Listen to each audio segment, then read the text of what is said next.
மதிய சாப்பாடு ரெடி. நல்லா சுட சுட சாப்பாடு.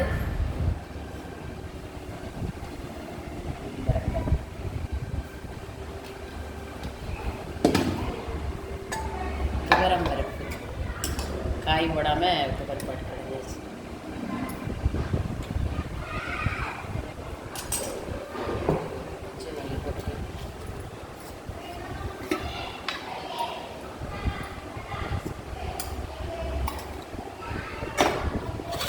தயிர். காலையில் வீடியோ பார்க்காதங்க. இப்போ மதியம் பார்த்திங்கன்னா குதிரைவாளி வச்சாச்சு. மதியம் சாப்பாட்டுக்கு காலையில் வச்ச கேரட் பீன்ஸு ப்ளஸ் ரசம், சுரக்காய் இருக்குது, வெண்டைக்காய் பொரியல் வச்சுருக்கீங்களா, கொள்ளு பருப்பு, மோர், அவ்வளோதாங்க மதியம். வாங்க சாப்பிட்லாம். பாய்ங்க.